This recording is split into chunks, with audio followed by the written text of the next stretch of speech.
When I started here in Denmark over a decade ago, there were already contractors that were exploring 3D modeling. They were already not just doing the 3D model, but actually trying to link that to their site execution, to their earthworks, volumes, etc., to try and optimize the quality of the information and faster, so that they will get paid faster as well, right? And try to prove to the clients buildability and so on by modeling and rendering the concepts of what they were working, which to me was interesting, that the contractors were leading innovation when traditionally I was used to see the opposite.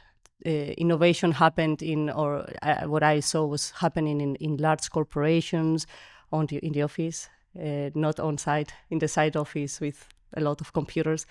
The picture I had in my head when thinking about the construction site was these containers, shipping containers, where you go in and basically the entire walls are covered in paper drawings, paper maps, paper notes, post-its.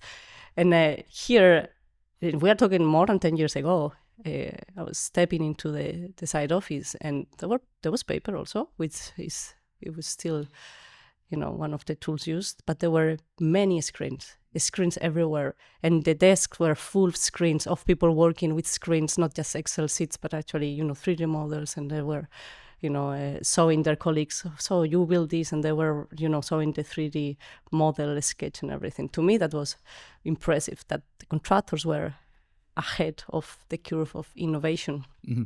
And of course that has only gone or grow into the scope. Before it was this 3D, now there is way more done on site, and of course in the office as well, but on site, on the contractor side. What type of solutions you guys have explored and succeed over these last years that you could serve to overcome all these challenges that we are experiencing in construction right now? Well, one of the things that has caught on a lot has been 3D models on site, right? Not just in the office on site, okay, but in the construction pit. So we have. So you're talking the workers, the ones that are digging, the ones that are building bricks. Exactly. They are working with 3D models. All right. Yeah. How? One example is I think back in 2016, 18. My colleague Michael, he made. Let's start on the construction site. We had a group of workers that had to do an elevator shaft. I think it was 30 meters high or something. And it was made of concrete, and they had to do the reinforcement.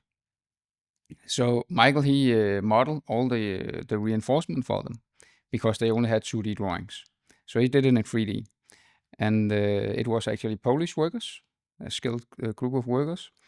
And when they got his 3D model and started using it and building from it, they only wanted that 3D model. They didn't need the drawings anymore.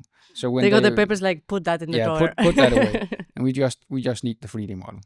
So it kind of started there, that we saw that okay, they like this. They're interested. They're open-minded and willing to change the process. They just want to understand what they have to build, and they get a really fast understanding through a 3D model. But it has to be correct. Yeah, of course, but that's the same issue, that this is what I repeat again and again. Oh, the 3D model is wrong, but if you printed 2D drawings from the 3D model, then your 2D is also going to be wrong. The difference is that in the 3D, sometimes it's more obvious when something is wrong. Yeah. In the 2D, it might not be so immediately obvious, but you're still building something wrong, right? Another thing is construction site logistics, also using 3D, because when you and I talk about something like, okay, we're gonna place the crane on the west side. Maybe we have two different ideas of what is the west side. Yeah. So when we model it, and facing what direction, right? Yeah, exactly. Yeah. When we model it, we all see the same thing. Yeah. Because if you have 10 people in a room and you discuss ideas, 10 people, they will imagine 15 different ideas. So if you got it down on paper or down in model, then you see the same thing.